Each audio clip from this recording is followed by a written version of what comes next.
Welcome to Trailblazers and Titans with your host, Dr. Keith Haney. Trailblazers and Titans is your go-to podcast for insights, inspiration, and actionable advice from the world's most successful entrepreneurs and leaders. Each episode features in-depth interviews with industry pioneers, innovative thinkers, and business moguls who share their journeys, challenges, and strategies for success. Whether you're an aspiring entrepreneur, a seasoned leader, or someone looking to make a significant impact, this podcast provides the tools and motivation to blaze your trail and become a titan in your field. Tune in to learn, grow, and transform your vision into reality. Welcome to Trailblazers and Titans, your premier destination for high-stakes insight and transformative leadership wisdom. This podcast exists to empower, inspire seasoned leaders by distilling the mindsets, breakthroughs, and actionable strategies for the world's most influential entrepreneurs into a roadmap for personal and professional excellence. In a world that moves at lightning speed, staying ahead requires more than hard work. It requires specific blueprints used by those who've already conquered the summit. I am your host, Reverend Dr. Keith Haney. Today's guest understands that influence isn't accidental. It's engineered through systems, strategy, and authentic connection. Naomi Beers is a co-owner of Podcast Connections, a podcast booking agency that helps entrepreneurs, founders, and experts grow their businesses from insightful interviews and meaningful relationships. With a background in online marketing since 2007 and a master's degree in Danish literature and language, Naomi blends strategic thinking with storytelling precision. She's a linguistic content creator and a passionate organizer who has lived in Cyprus for over 13 years. Alongside her business leadership, Naomi is a self-taught mixed media artist and a student of art therapy and positive psychology, disciplines that inform her approach to resilience, clarity, and sustainable performance. Naomi, welcome to the podcast. Thank you so much for interviewing me, Keith. It's a pleasure. Your background is a mouthful, I gotta tell you. Yes. But I'm looking forward to this. We've interacted before, but I'm just dying to kind of have you kind of pour into people, especially entrepreneurs and business people, content creators, who are trying to get their brand out there. You can give them some insights as to how you do that effectively. And being a podcast host I always appreciate when people give people clues on how to do that well. So looking forward to what insights you could provide for us. Likewise, absolutely. I'm going to ask you my favorite question. What's the best piece of advice you've ever received?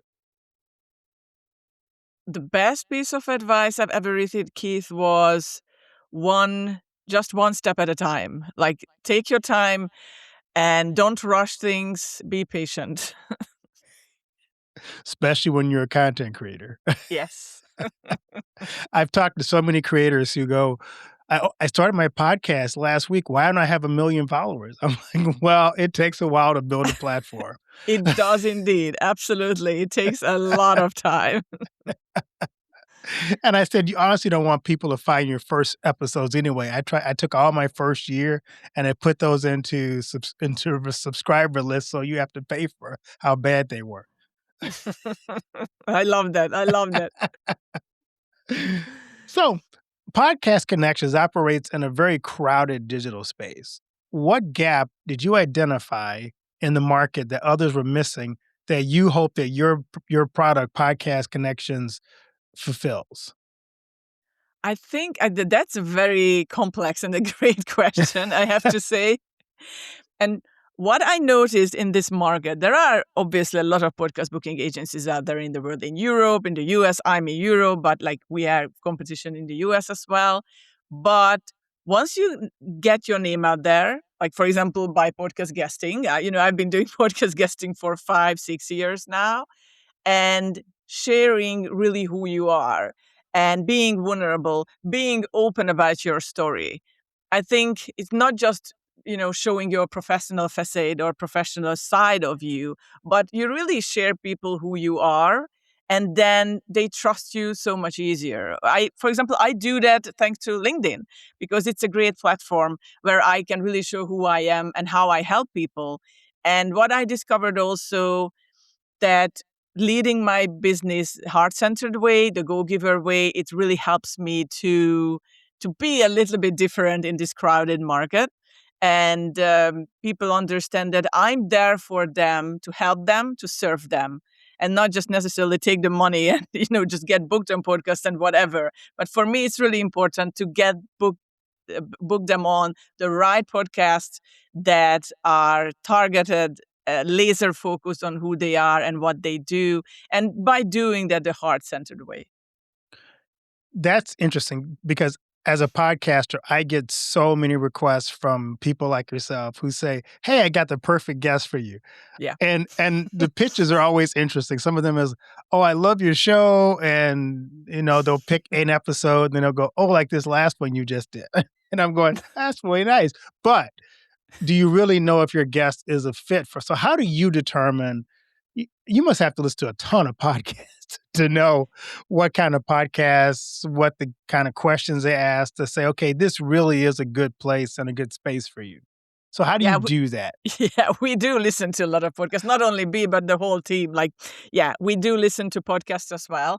And for me, it's really important to establish relationship with the host. So, when I got to know you, I asked you to get on a call because I wanted to know a little bit of your story, a little bit of your background. And I always ask the same question from every single podcast host I connect with. Like, okay, who's your ideal guest?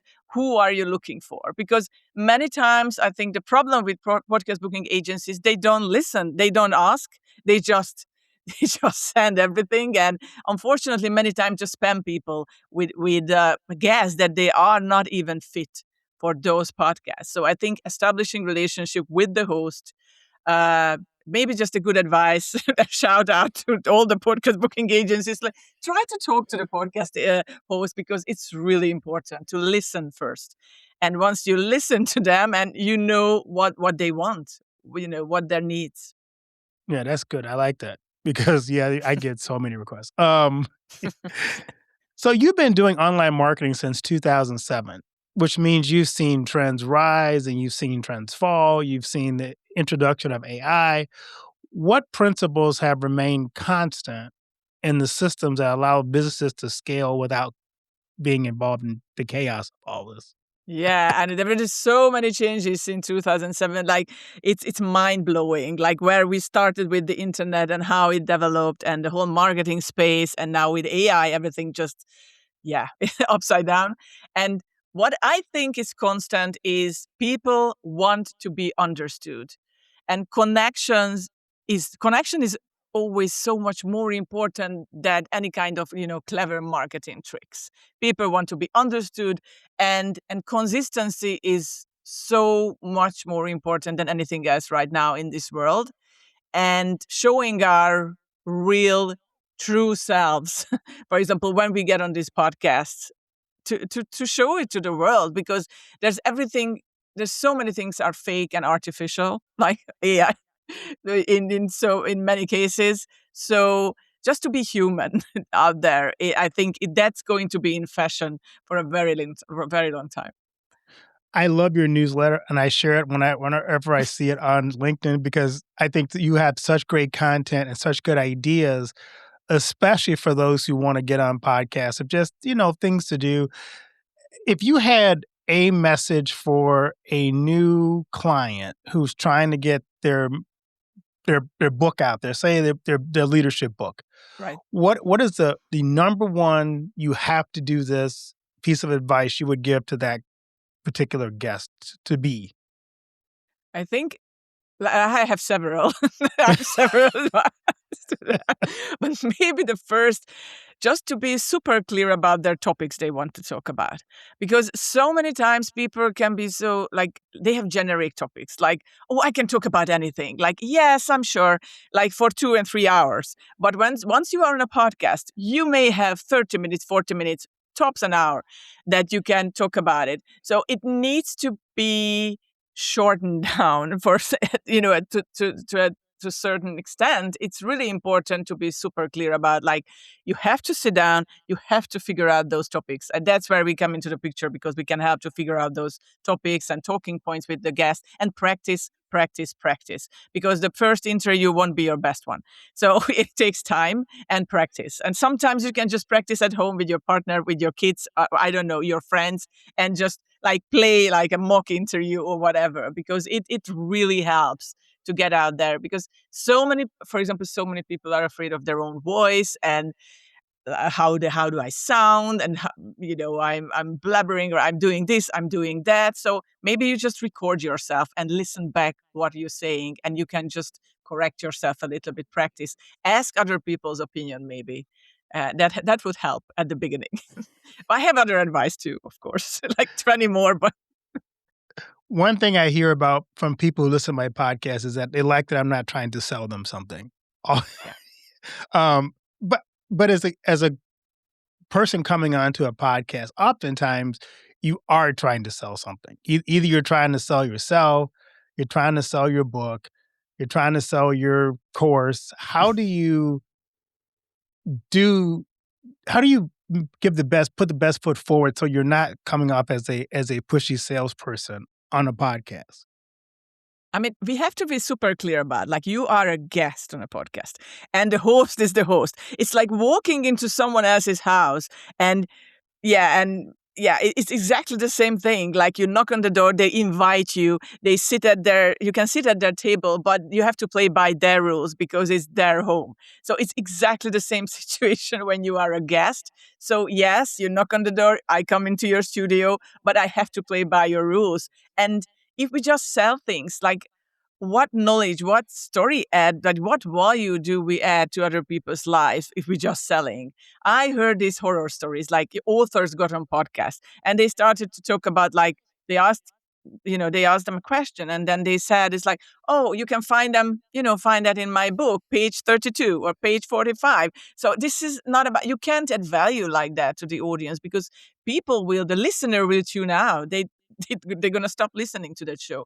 So, and as long as you give value, add value to people's lives, share your knowledge, share your story, that works. But there's always place and time, usually during at the end of the show, where you can share your links and everything. And the host will include your links in the show notes anyway. So it's a form of promotion as well. But overall, it's not only for self-promotion. Obviously, we all have a products to sell, service, something, book, but there's a place and time for that during every conversation. I love that. So I love this question. Many entrepreneurs underestimate podcast guesting as a serious growth strategy. From a business perspective, how should leaders think about podcast appearances as branding, sales, authority building, or something else entirely? Which of those, or a combination, do they look at when they go on to podcasting as a growth strategy? It's basically, I love this question, Keith, because it's everything all together, basically mixed. Like, it's a long-term marketing strategy where it's perfect for brand building, to getting your name out there, building authority, creating evergreen content. It's all in that. It's all included. But we have to be super clear about, when people get on these shows, that no, you won't sell 100 books after 2 interviews. No, you won't have 100 clients after 2 podcast episodes. So you need to do this as a marketing strategy consistently and persistently, at least for a couple of months. And you also need to put the energy and time into repurposing the content and sharing the content online, sharing with your email list, and also on social media, which I'm huge advocate for, LinkedIn. And like, you need to share it. Otherwise, like, there's one thing that the host will share the episode with their audience, but you need to share with your own followers as well and tag the host. It's a win-win situation for everyone. So why not do that? Like, it can be a brilliant marketing strategy, but if nobody sees that because you never shared it, it doesn't work like that. So you need to get it out there, and nobody will remember what you posted 2, 3, 4, 5 weeks ago on LinkedIn. So you can always just rotate them, and people will see this, like, oh, that person always on a podcast. Like, they must be doing something right. That's a good point. I have had so many guests on, and to be honest, there's maybe been one or two that have repurposed the content, and you sit there and you go, not Yeah. that you have people on because you want them to promote yourself, but it's kind of a team thing. If it's just if they're expecting you to do all the promoting for them, um, that doesn't help to really get their name out or even make the show worthwhile because it's like I try my best to make sure, and I think I do a decent job at it, trying to provide You a absolutely do. I have to emphasize yeah, that. provide good content. But it's like if I have to work only, if it's only me working to get it out there. So I mean, I'll share things on LinkedIn. Yeah. I've started adding, like a little snippet on Instagram clip. I'll send them that as a promo, and I never see most of the people I share ever do it again. And so it's like, well, what am I giving you all this info for? Yes, I agree. And I try to educate my clients and also my LinkedIn followers. In almost in every single post, I try to tell them, it's like, please, please, please share it because it's important. Yeah. Yeah, because this is the podcast space is very crowded. There's a lot of noise there. So I'm curious, how do you help your clients focus on strategic placement rather than just chasing vanity metrics? Yes. That's again, brilliant question. Because the other thing is like so many people just want to be on, I want to be on the top shows. And have you ever been on a podcast before? No, but I just want to be on Mel Robbins. It doesn't work like that. So it's like you have to build up your podcast guesting muscles in the meantime during those interviews. So that's crucial. And once you do that, obviously you can get on the middle-sized, bigger shows as well. But I always tell people that as long as you are in your niche, I mean, it doesn't really matter what kind of podcast you are a guest on. And once you find the right one, it's not about numbers, it's not about downloads, and it's about how your message, how your story aligns with that particular podcast. And basically that's it. And what I also noticed that sometimes when you get on the smaller, medium-sized podcast, you get so much more out of it than if you get on a celebrity show, which rarely happens. Like I have to say that because it's like they usually just invite each other. Like Yeah, you of weren't getting course. on Jay Shetty or Stephen Bartlett. So that's like you may have connections and you can end up there, but that's like I think there's like a 1% chance or whatever. But other than that, like if you focus on your niche, your most important audience or your potential clients can be on those middle-sized podcasts, and that works like magic. And you don't need to chase numbers when it comes to that. Yeah. I just found out, it was just so cool this week. I found out that I'm number 7 in Sweden in See? entrepreneur. So I'm real popular in Sweden. Uh,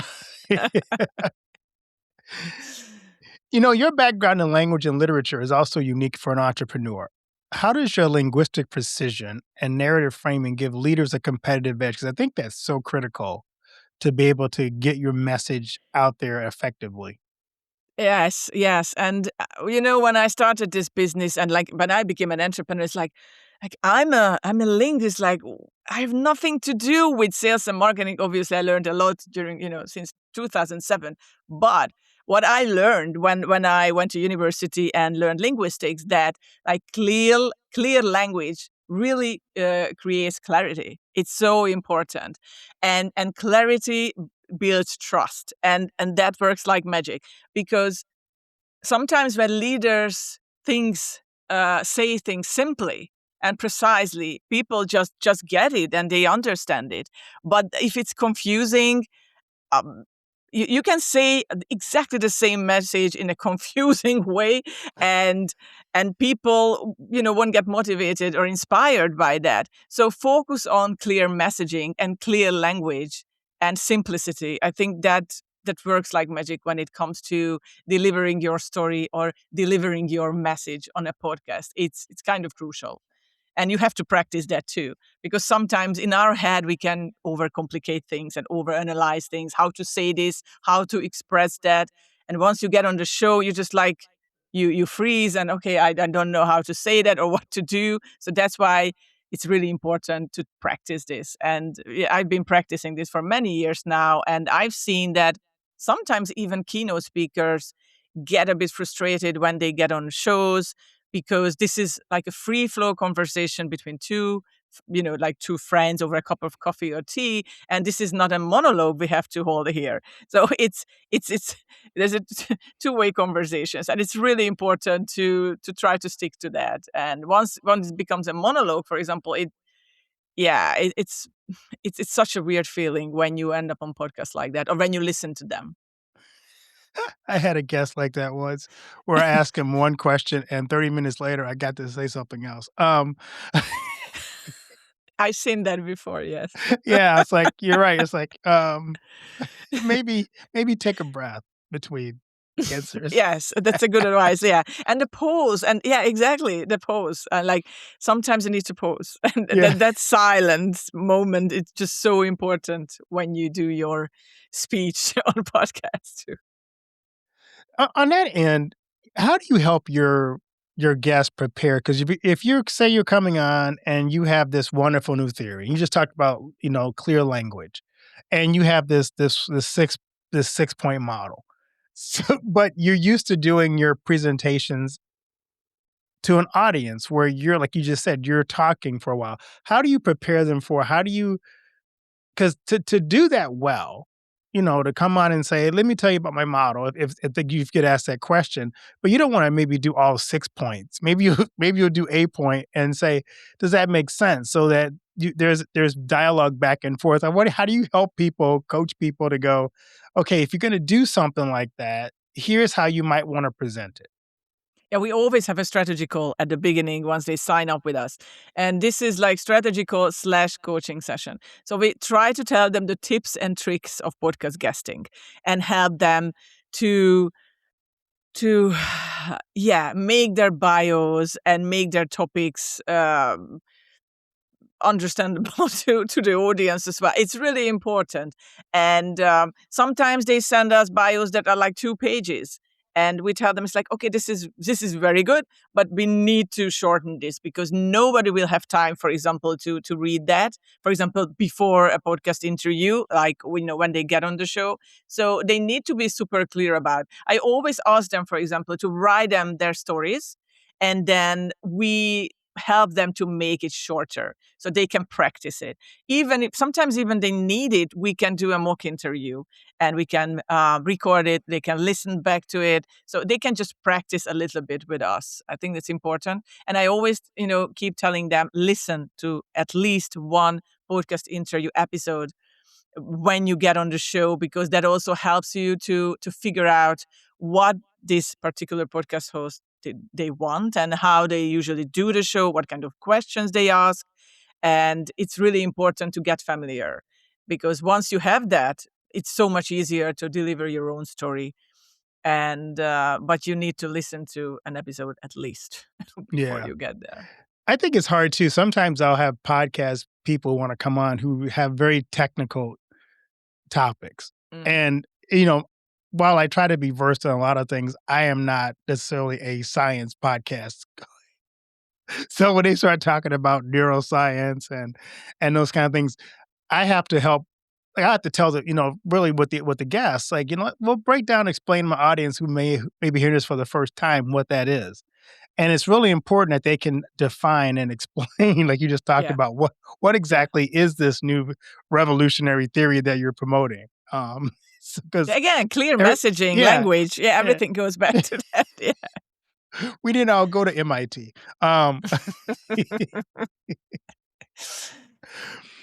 So, high performers often ignore creativity until burnout forces a reset. How does your creativity, art-based practice strengthen your leadership?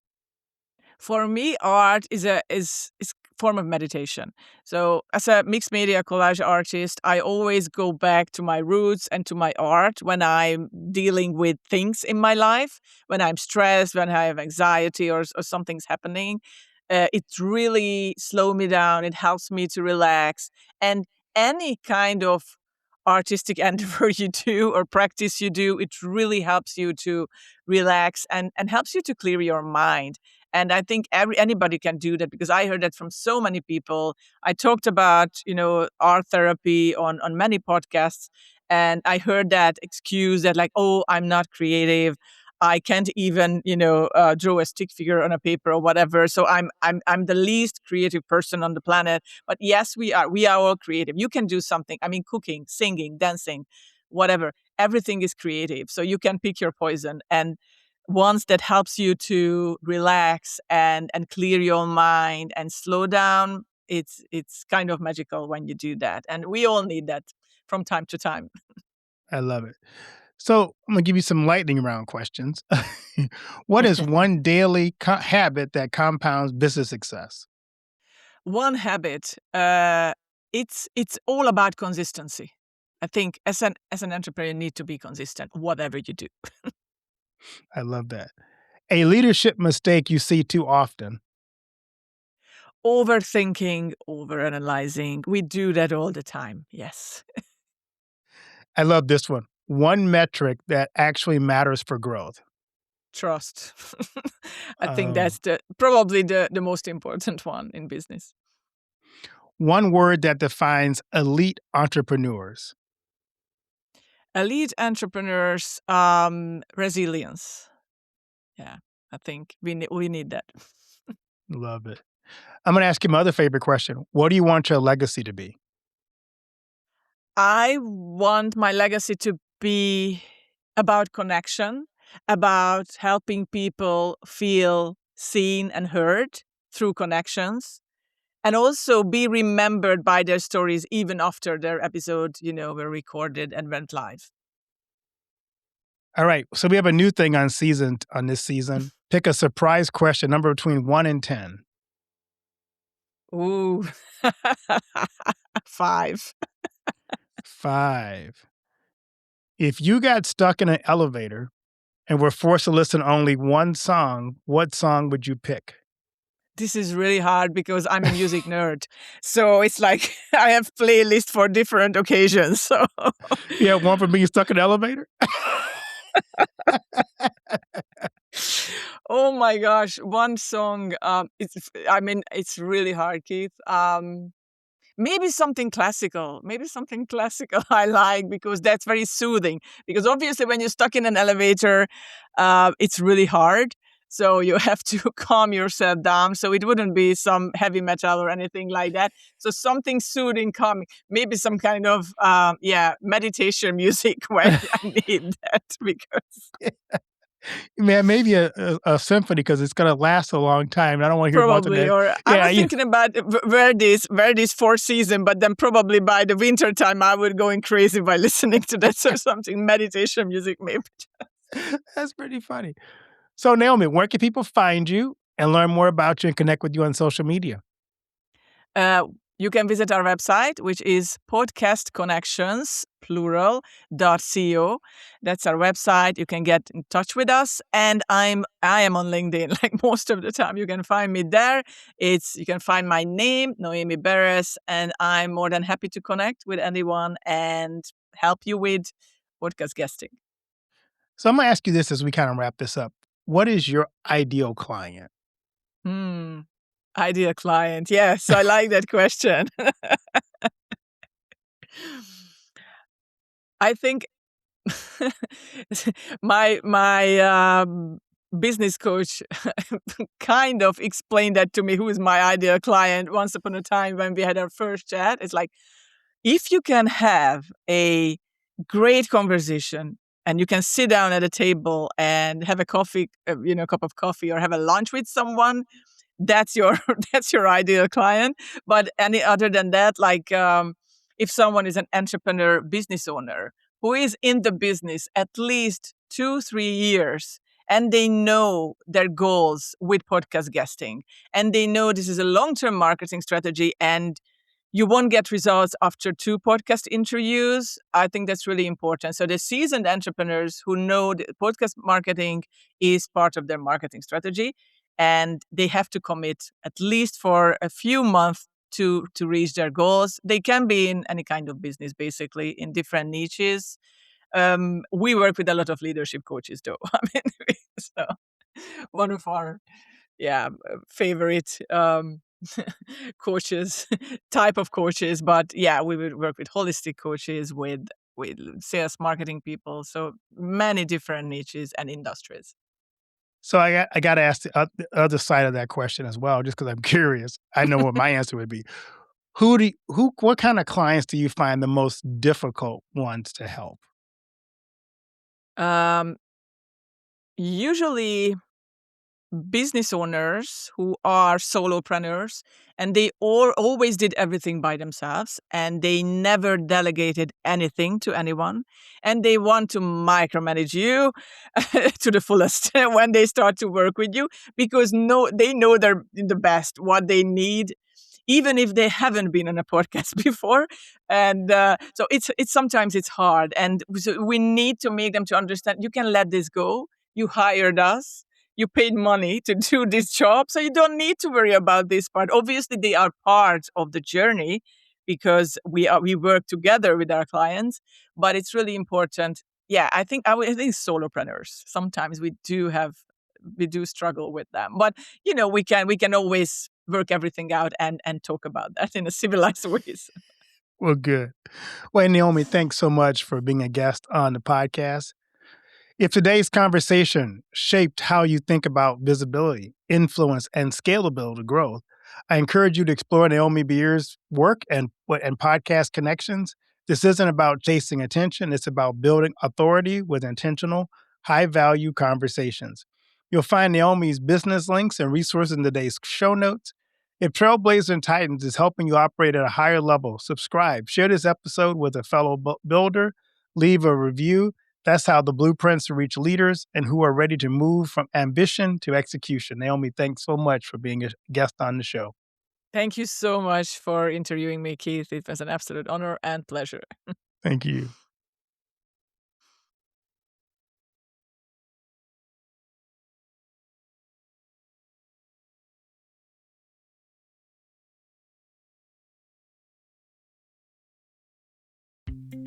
Thank you for tuning in to this episode of Trailblazers and Titans. If you enjoyed our conversation and found value in the insights shared, please subscribe to our podcast and leave us a review. Your feedback helps us reach more listeners and continue bringing you the stories of the world's most inspiring leaders. Don't forget to follow us on social media for updates and exclusive content. Join our community of Trailblazers and Titans, and let's continue to learn, grow, and transform our visions into reality together. Until next time, keep blazing your trail and striving for greatness.